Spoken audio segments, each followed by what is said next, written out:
Next speaker is Richard Yanofsky, and my history with him is one of unusual, well, happenstance and coincidence. As you've probably figured out, I'm a great lover of gadgets and have always followed the development of gadgets because I've seen in them the seeds of new science and new technology that could be generally helpful in society, and besides which I like to have the toys. So a couple of years ago I bought a Robosapien and began to learn how to make him walk, talk, and fart. He's the best-selling farting robot in the world. And so I decided to try and find the designer of this toy and book him for this conference. His name is Tilden. And I learned that he lived in Hong Kong, and we made an effort to reach him and book him, but he was a busy guy. The toy was just exploding on the world markets, and at the end of the day, we never could get that together. So we just parked that thought. And then we have this other little tradition that I've developed here at ideacity, which is I like to start every annual edition with some wonderful little hothouse genius of a musical person who could then kick off the conference. And earlier this year, I got a tip about this amazing young singer called Nikki Yanofsky. So we tracked her down, got in touch with her management, and it turned out to be Richard Yanofsky, who turned out to be one of the founders of WowWee, which turned out to be the employer of Mark Tilden, the creator of the Robosapien. So here we are. I've invited Richard to come up and tell us a little about his own experience and show us the connection between toys and what is yet to come. So, I think that if you ask 10 people, what their impression of a robot is, you'll get 10 different answers. Is a dishwasher a robot? Is an electric garage a robot? The notion of what we have and what we think of a robot is something that is sort of relatable to being human. And so what we've tried to do, and my roots are really from the toy business, really put a soul to some of the products that we do and put a little bit of entertainment and really cater to a younger demographic. And I think the best way to start to sort of give you a little insight into what we've done in our world is to just, I'll let some footage roll of some of the products that we've done, and you'll get a very sort of cool idea as to how we do it. So that's a little spider robot that we're working on now, and you see, everything that you see sort of has a little personality to it.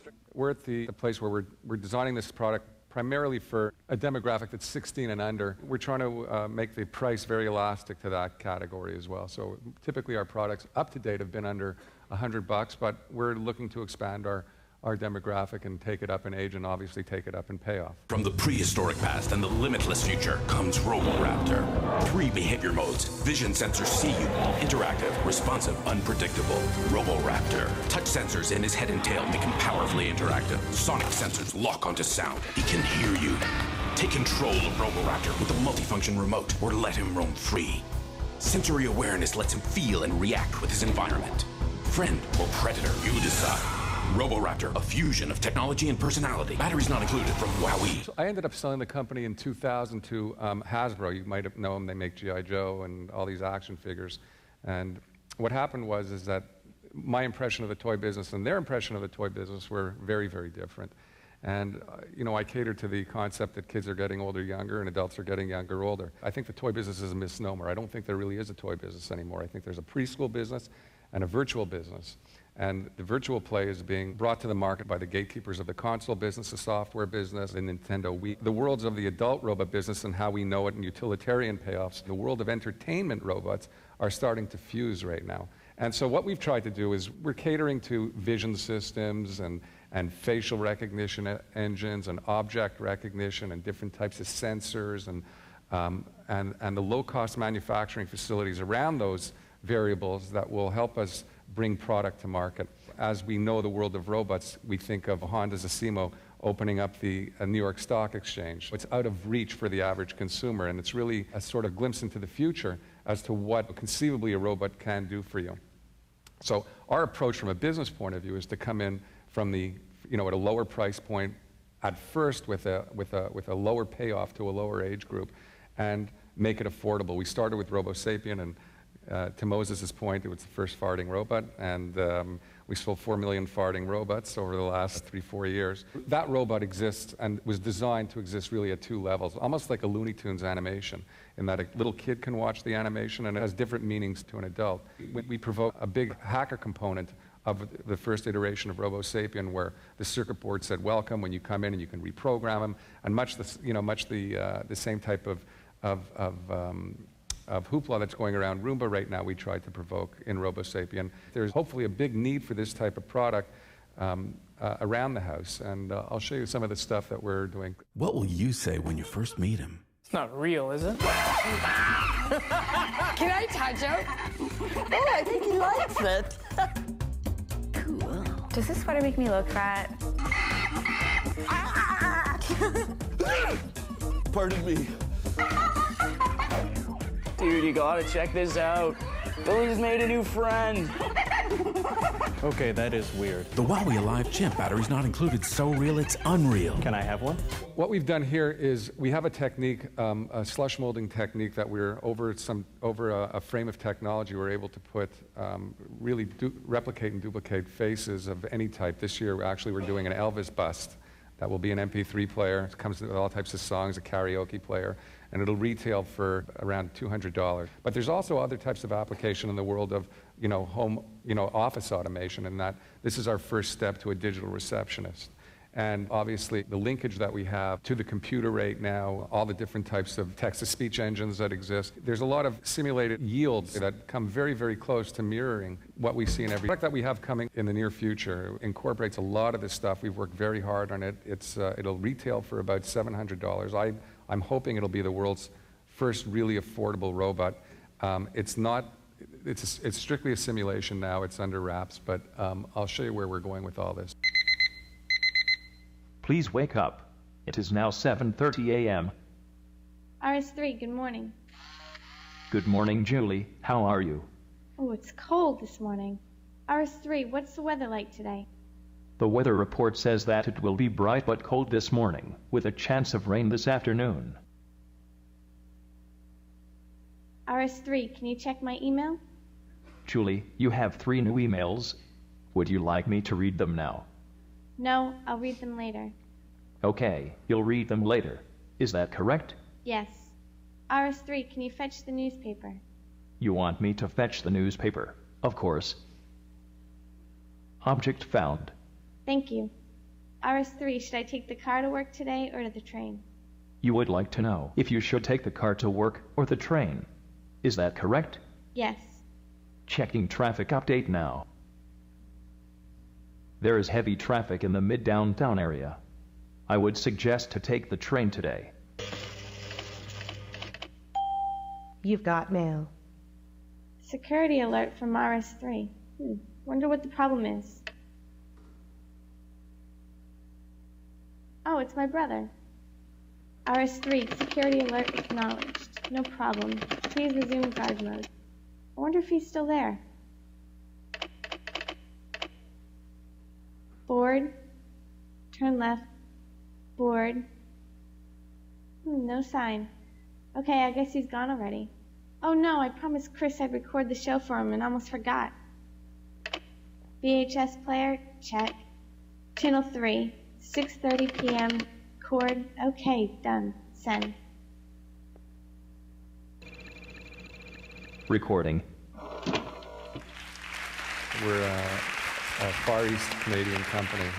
We have a pretty elaborate facility in Hong Kong, so we understand the manufacturing processes very, very well. We're really a wonderful low-cost producer, so we're very, very consumed with being profitable. Although we have this grand vision of where we can be in the future, I think that we're realistic enough to understand that, the average consumer right now doesn't understand what a robot really is. So we're warming them up in terms of price point, we're warming them up in terms of payoff, and I think that the other most important issue is that our product and this world that we're all aspiring to get into, be it home automation, the world of toys, the world of military, is that these products are credible and that they actually work. Our world is going to change, drastically in vis-a-vis home automation and office automation and even entertainment. It's pretty exciting to be part of it, and I think we're one of 2, 3, 4, 5 firms that are in the front of the line in leading what this thing is, and I think that we have vast networks that are still helping us form what this world will become.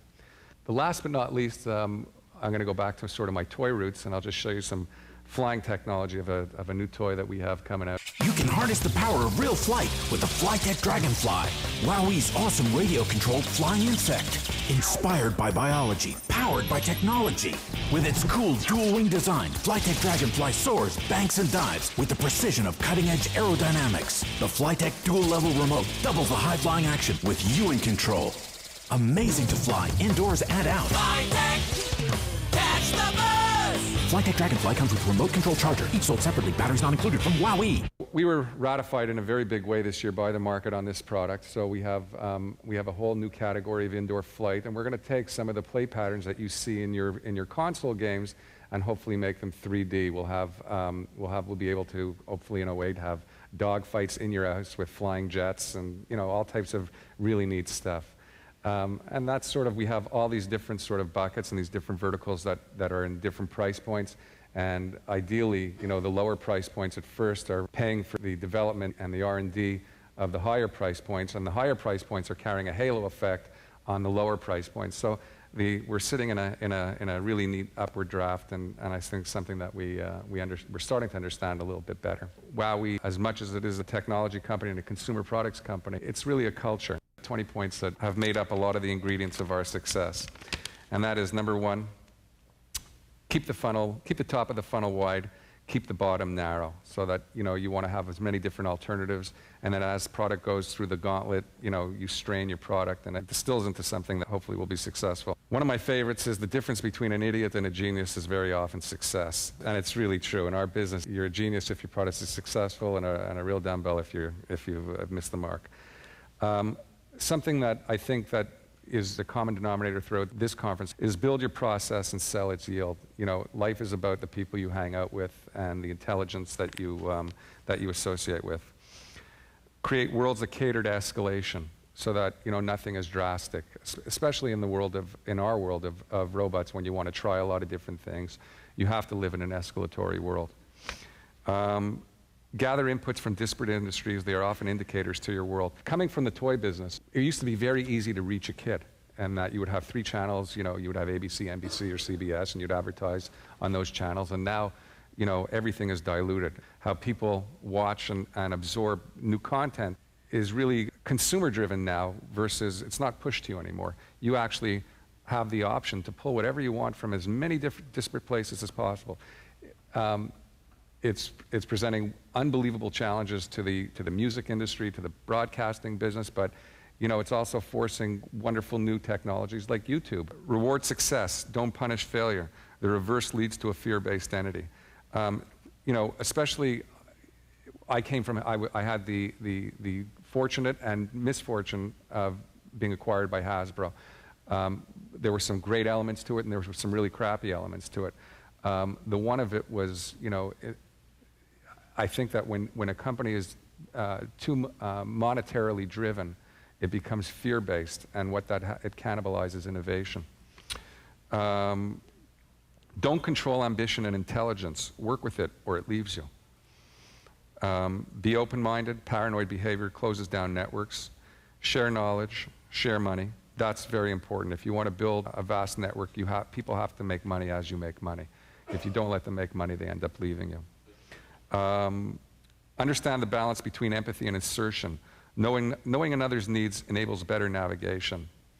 Have fun, be passionate, live in retirement. It always struck me as a weird thing when somebody would say to me, I'm going to do this, and then I'm going to retire and do what I really want to do.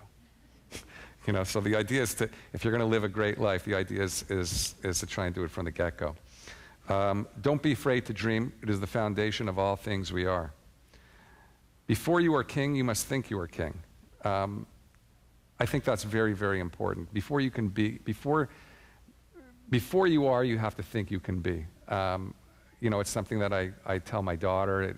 It's a lot of, I think that's a foundation and a common denominator for everybody that's been successful. Faith starts with little leaps, not giant ones. Go to the movie yourself. As important as it is to live in the mud, make sure you take the time to elevate your vision and climb to the top of the mountain. Vision is initiated through a series of backward links. Be exhaustive in fact-finding. Listen, listen, listen, and form your own opinions. Thank you.